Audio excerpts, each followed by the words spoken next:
Jack Flaherty has one of his most dominant performances in years, and he did it with Willson Contreras behind the plate and a surprise visitor in the stands. This is Locked On Cardinals. You are Locked On Cardinals, your daily St. Louis Cardinals podcast, part of the Locked On Podcast Network, your team every day.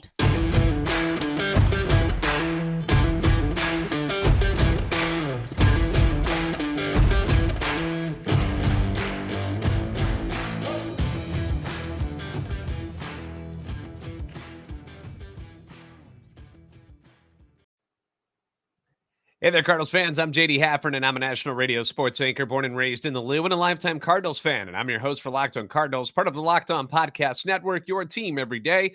Follow me on Twitter at JD Sports Radio and the podcast at LO_Cardinals. Want to thank those of you who make Locked On Cardinals your first listen every day. We're free and available wherever you get your podcasts. We're also available on YouTube. Be sure to subscribe and comment and like. That way you can interact with us. Hit the notification button so you know when new episodes are posted. This is a show serving Cardinal Nation and giving the best fans in baseball all of the info about the birds on the bat. Today's episode brought to you by Gametime. Download the Gametime app, create an account, and use code LOCKEDONMLB for $20 off your first purchase. Last-minute tickets, lowest price, guaranteed. One of the great things about sports is the fact that nobody knows what is going to happen next. Nobody does. We make predictions based on stats, trends, etc., but none of us really know, and that's what makes sports so appealing to us. The great unknown, if you will. You never know what's going to happen next. And last night at Busch Stadium, the Cardinals absolutely torched the NL Central leading Milwaukee Brewers by the score of 18-1. Just beat them to a pulp. And they did this with a number of different red flags going up against them. Number one of the Brewers' top pitchers, Freddie Peralta, was starting for Milwaukee. This guy has been one of the top right-handers in all of baseball this year. Number two, Jack Flaherty was on the mound, a pitcher who has been one of the worst pitchers in baseball up to this point. Go look at the stats. It hasn't been good for Jack. And he was facing a Brewers lineup that in the past he's had some trouble with. They've had some pretty good success against him. Number three, Willson Contreras was back behind the plate, a guy who was recently removed from catching duties, reportedly because the starting pitchers were complaining about throwing to him and they didn't want to do it anymore. Those were the reports. I don't know how much of that is fact or fiction, but that's what's out there right now, is that the starting pitchers said they didn't want to pitch to him anymore. So you take all that information, which I did, and you say, this could go sideways pretty quickly. And in the first inning last night, it almost did. In the top of the first, Jack Flaherty walks the leadoff guy, Christian Yelich, on 4 straight pitches, and none of them were even all that close to the zone. Your second hitter is Jesse Winker. Hasn't had a good year this year with Milwaukee, but has given Flaherty some trouble in the past. He singles to left field. Wasn't hit hard, but a base hit. So the Brewers immediately have a runner in scoring position, and we've seen this scenario plenty of times already this year. Normally, the outcome is not so good. But if Flaherty strikes out, Willy Adames next, so okay. Maybe he can wiggle his way out of this one. They got their big lefty, Rowdy Tellez, coming up. He walks on 5 pitches. Now you've got the bases loaded. You got 1 out. Jack is already pushing close to 20 pitches in the first inning. And it's at this point that I'm thinking to myself, great, we're going to have to burn the bullpen early, which is going to cost us later on in this series. That was the thought in my head. Now, Jack has had this crazy ability to induce double plays this year in situations just like this. And once again, he pulls off the magic act. He gets Willson Contreras' brother, William, to roll into a 5-4-3 double play. He's out of the inning. By the way, Jack has now gotten hitters to ground into 13 double plays on the year, which is the most in all of baseball. Crazy stat, right? There's a good and a bad side to that, though, because first off, good, yeah, that he's able to get out of jams, that he's able to get that ground ball. Bad that he's always got runners on in the first place, that he needs a double play to get out of these situations. So let's be honest. Let's be honest. After seeing what you saw in the first inning, did you really have faith after seeing that Jack would do what he ended up doing on this night? I know I sure didn't have faith whatsoever. I was expecting problems. I was fully prepared for another short, like 4-inning outing that would force the team to extend relievers too long, set up a rough week ahead for the staff. That's what I was waiting for. I couldn't have been more wrong. Couldn't have been more wrong. Flaherty goes on to throw one of the best games, not only this season, but in the past couple of seasons, and probably one of his best games that he's ever thrown in his entire major league career. I mean, who saw that coming? I can't believe there are a lot of you out there that say, "Oh yeah, I knew that was going to happen." The velocity, which was something that, Jack was questioned about after his last outing, and he didn't like it too much, kind of snapped back at the reporters on that one. Back up to the mid-90s on Monday, where it belongs. The slider, the curve, the changeup. How about that changeup, guys? All working, had the Brewers hitters off balance all night long. Jack Flaherty would go on to allow just 2 more hits after the first inning. Over 7 innings, he strikes out 10 Milwaukee hitters. An absolute masterpiece on the mound. And he does it with, guess who behind the plate? Willson Contreras. So let's give Willson a little bit of credit as well. Whatever the staff and the front office saw that made them decide to pull him from his catching duties was clearly not on display on Monday, because everything looked good. He and Jack looked in sync with each other all night. It was kind of a cool moment. At the end of it all, you got to see a heartfelt embrace in the dugout by Willson and Jack, which was cool to see after Jack's night was over. And that wasn't the only special moment that we saw in the dugout last night. Jack's mom, Eileen Flaherty, was also in the stands on Monday, unbeknownst to her son. Sneaky mom right there. According to Derek Gould at STLtoday.com, she flew in from California without telling Jack. It was a surprise. And during the game, in Derek Gould's story, he talks about how he could hear somebody, and he just thought it's somebody who sounded like his mom, because he had no idea she was there. And after the top half of the 7th inning, he spots her. They end up meeting at the end of the dugout, where they chatted for a brief moment. She gave him a kiss on the top of the head, and he was on his way. What a game for Jack Flaherty last night. It was only the second time Flaherty has thrown 7 or more shutout innings in a start since 2019. It's also only the second time this season that a Cardinals starter has thrown 7 innings in a game. Jordan Montgomery also had 7 scoreless innings on April the 8th, ironically, also against the Milwaukee Brewers. And even though it's still mid-May, and I know you guys don't want to hear that it's early, fine, I won't use that phrase, but it's still mid-May. This was a very important game for the Cardinals, a team that is trying to claw their way out of this huge hole that they've dug themselves after one of the worst starts in franchise history. Jack Flaherty has not been very good this year. He hasn't. He's had a couple of moments, a couple of games where you're like, oh, there he is. But he hasn't been very good this year. And then you had all eyes on how he and Contreras would, mesh in Wilson's first time behind the plate since May 5th. After everything that's gone on, many were waiting for the implosion that would send Cardinals Nation into this heated frenzy. Fire Ollie, fire Mo, get rid of Jack. Wilson's a mistake. And instead, they got an absolute gem out of both of them. Now, the other half of this story from last night is what the offense did, and that's where things really got fun. We're going to dive into that 18-run eruption where all of a sudden a certain Cardinals player now leads the league in a major offensive category. Find out who it is and what he's leading in next on Locked On Cardinals. Buying tickets to your favorite events shouldn't be stressful. Gametime is the fast and easy way to buy tickets for all the sports, the music, comedy, theater that you've got going on near you, with great deals on last-minute tickets and their best price guarantee. You can stop stressing over the tickets and start getting hyped for the fun that you're about to have, which is what it should be about, right? It shouldn't be about planning and purchasing tickets and feeling all stressed out about it and can you get a better price and this and that. It should be about, look, I've got some friends of mine, we're getting together, or family members, and we're all going to the ball game or going out to a concert or whatever it's going to be. You should be excited about it. And you shouldn't have to worry about planning months in advance. And with Gametime, that's not an issue.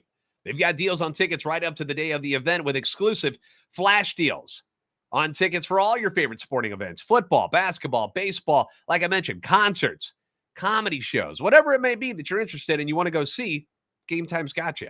And they've got the Gametime guarantee, which means you'll always get the best price. If you happen to find tickets in the same section and row for less, Gametime will credit you 110% of the difference. They're going to hook you up. Tickets are sent directly to your phone. You don't have to fiddle around through your email.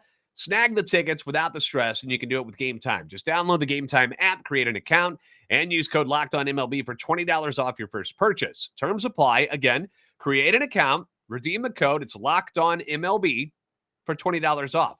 Download Gametime today. Last-minute tickets, lowest price, guaranteed.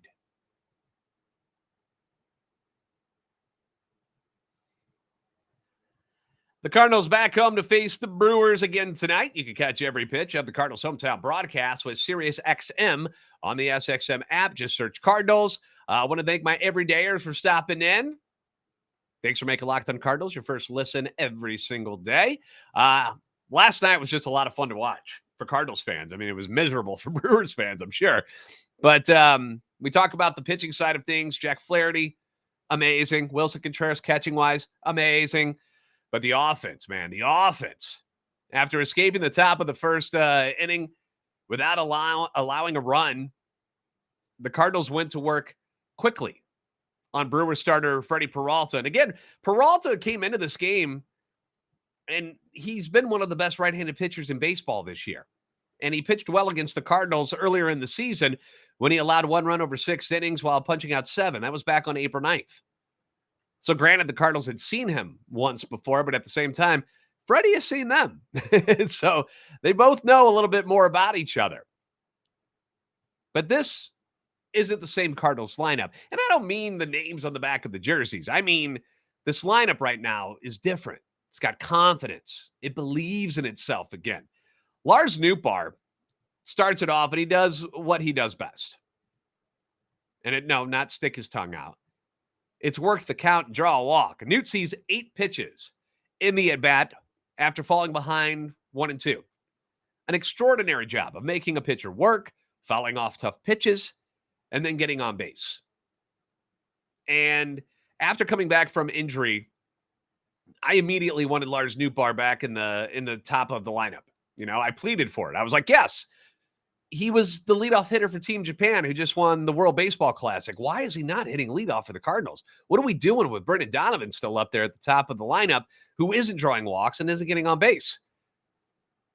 They gave him some time after the injury, put him at the top of the lineup, and he hasn't looked back since. Lars has 24 walks in 28 games and an OBP of 444.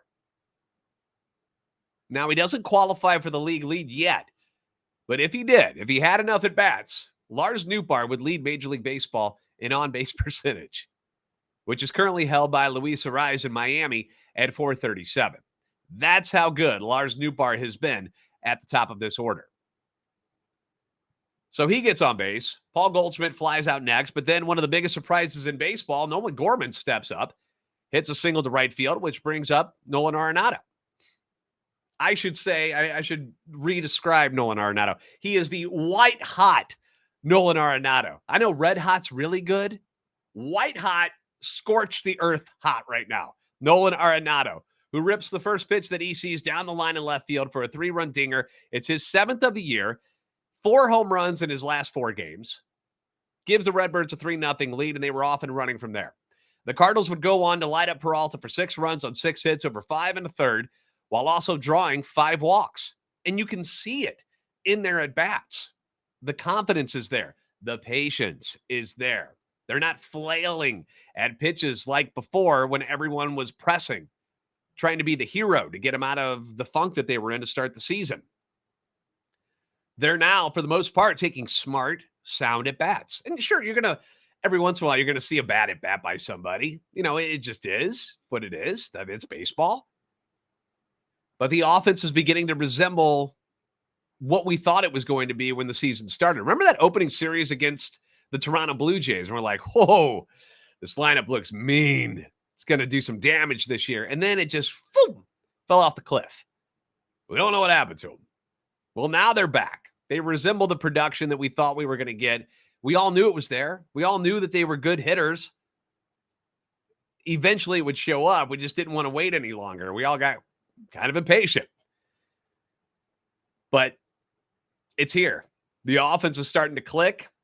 No longer dormant like they were in the first month of the season. And the Cardinals continue to punish the Brewers pitchers further into the game, even after Peralta was removed.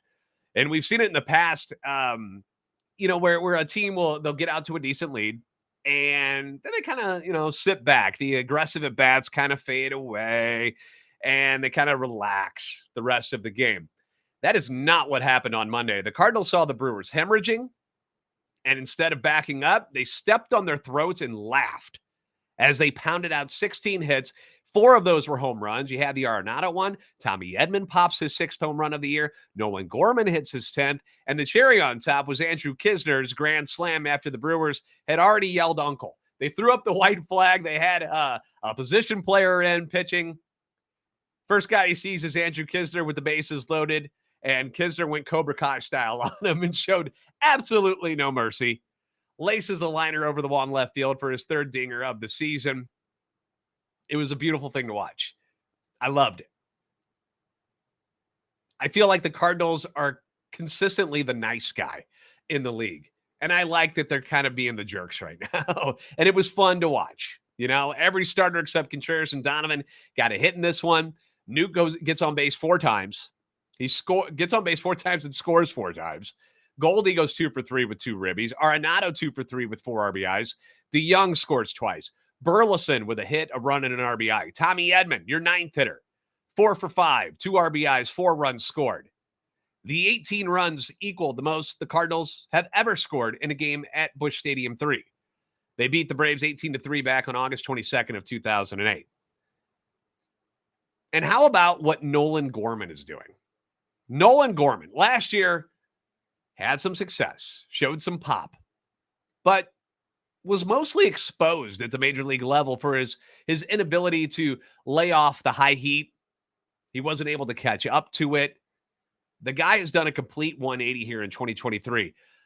A lot of fans quit on Nolan Gorman last year, and it was one of the things that I got kind of upset at some of our Locked On Cardinals listeners who were ready to trade him.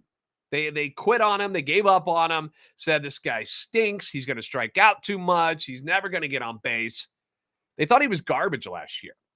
And I constantly was sticking up for Nolan Gorman. Even when he got sent down, I was like, dude, you got to give this guy time. He was only 22 at the time. This is his first taste of the major leagues. And he has proved everybody wrong that doubted him last year.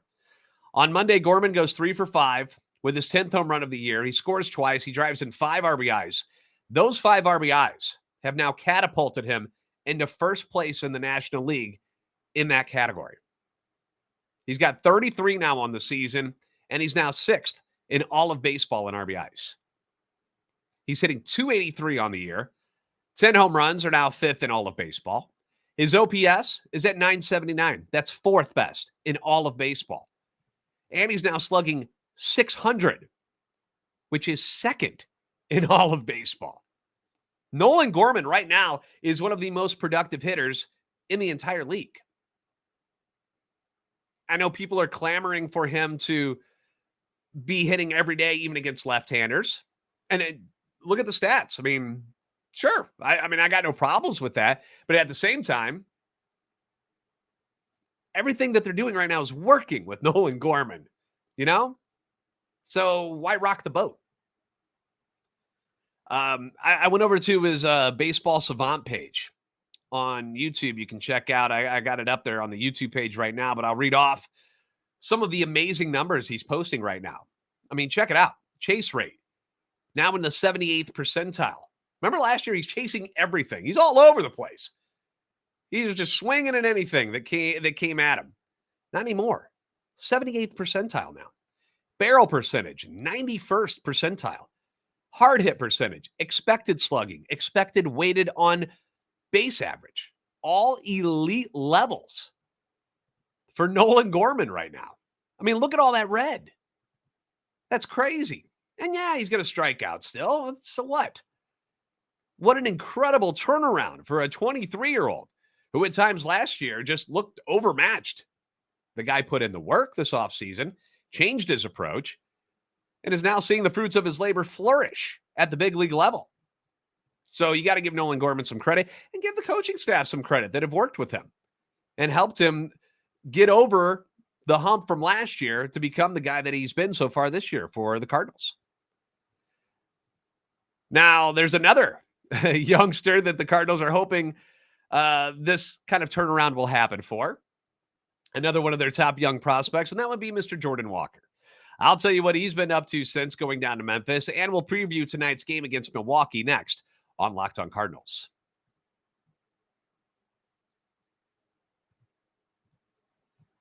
The Cardinals send Jordan Montgomery to the mound tonight against the Brewers, and you can catch every pitch of the Cardinals' hometown broadcast with SiriusXM on the SXM app. Just search Cardinals. Before we get to the preview of tonight's game, let's talk about Jordan Walker. Jordan Walker. All right. So we're all familiar with what went on with him. Got sent down to Memphis on April 26th. And whether you agreed with that decision or not, personally, I do believe the Cardinals made the right choice here because he needs to play. He needs to play and play every day. And he wasn't going to get that opportunity at the major league level. It wasn't going to happen, which was what we were concerned about in spring training, is that he had this really good spring. Hard for the team to not put him on the opening day roster, but at the same time, was it the best idea? You know, he needs to learn how to play the outfield better, just learning that position. Just started playing it last year. And the team wanted him to work on, getting the ball in the air more. It was hitting a lot of ground balls. It wasn't that he failed at the big league level. They just know he can do more. And they wanted to give him more opportunities because at the end of, his time with the Cardinals, he wasn't really playing all that much anymore. And so the real mistake, and I think the team would admit this, was keeping him on the opening day roster at all. But that's the past. It's all said and done. No need to worry about it anymore. Since going down, Jordan has had a tough go. He's trying to adjust things. So obviously, he's not going to just start hitting bombs left and right when you're working on adjusting your swing that you've had your entire life. So at Memphis right now, hitting 193, 1 home run, 6 RBIs in 15 games. So nothing great there. But on Saturday, we saw progress. He had his most productive game since joining the Redbirds, where he was 3 for 5 with 3 RBIs. So that's good news. And there's more good news because Major League Baseball, the people who scout the young prospects, the people over at MLB Pipeline Prospect, have not given up on Jordan Walker either. In fact, in their most recent rankings, which just came out yesterday, Jordan Walker is now your new number 1 overall prospect in baseball. That's what you like to see. Now, the last time I remember that happening, Oscar Taveras was the last Cardinal I remember being the number 1 overall prospect. I know Alex Reyes was the number 1 right-handed pitching prospect at one time, but number 1 overall, head and shoulders above everybody else. Been a while since the Cardinals had somebody like that. Now, the write-up talking about him being the new number 1 prospect says, with Mets catcher Francisco Alvarez graduating on Friday, Walker took over the top spot. And even after an update and some bumps in the road, we weren't going to take that away from him. He's still only 20 years old with a long history of hitting and some of the best raw power in the minor leagues. He needs to continue working on his transition to the outfield, but there's enough top-line speed to make him adequate there in time too. We aren't worried. Neither should you be. Whether or not Jordan Walker becomes a contributor to the Major League roster again this year, that remains to be seen. But you never know. We've got injuries. Tyler O'Neill's hurt right now. Dylan Carlson's dealing with that ankle. We have trades that could happen. something usually goes down. And the way that this is all log jammed in the outfield, Nootbaar, Carlson, O'Neill, Yepes, Burleson. You got Donovan playing a lot of outfield now with Paul DeYoung doing what he's doing. So Edmonds over back at second base. Donovan's been playing a lot of outfield. Something's going to happen. There's going to be a trade at some point. You can't just have all of these guys just jumbled up in the outfield. And you got to make room for Jordan Walker at some point. So something will go down. Hopefully they move some of this outfield depth to get some starting pitching help. When that will happen, I don't know. It could be all the way until the trade deadline. Could happen before that. I'm not sure. But I have a feeling Walker will be back up in St. Louis at some point this season. And I'm not talking about September call-up type of stuff. I'm talking about at some point, I think he'll be back up. The Brewers and Cardinals lock horns again tonight at Busch Stadium. It's going to be a battle of lefties with Milwaukee starting veteran Wade Miley against the Cardinals' Jordan Montgomery. Now, Ollie said last night after the win that Contreras is indeed a full-time catcher again. He and Montgomery have had a pretty good relationship so far. They've had some success together. Montgomery's had a good start to the year. So I imagine you would see Willson back behind the dish again tonight. There's no reason not to. Contreras is also hitting 360 with a home run off of Miley in his career. So that doesn't hurt either. But I would imagine Contreras will do the catching. Other Cardinals who have fared well against Miley, Nolan Arenado's hitting 391 in his career. Goldie is hitting 500 off of him with 2 dingers. Edmonds hitting 333. And it is a shame that Dylan Carlson's out with the ankle issue right now because he's hitting 455 off of Miley in his career. So that'd have been nice to have Dylan in the lineup tonight, but that's okay. As for the Brewers against Montgomery, not a lot of success in their career. They haven't seen him a lot. Montgomery shut him down. Last time he took them out against Milwaukee, 7 shutout innings, 9 punchies, got the W. Let's hope for more of that again tonight at Busch Stadium. Once again, thanks for making Locked on Cardinals your first listen every day. Be sure to catch every pitch of the Cardinals hometown broadcast for the series against the Milwaukee Brewers at Busch with SiriusXM. On the SXM app, just search Cardinals. If you haven't already, do me a solid. Give me a follow on Twitter at JD Sports Radio and the podcast at LO_Cardinals. Like and subscribe on YouTube. Help our channel and love for the Cardinals grow. You guys are the best fans in baseball for a reason. And I will see you next time on Locked on Cardinals.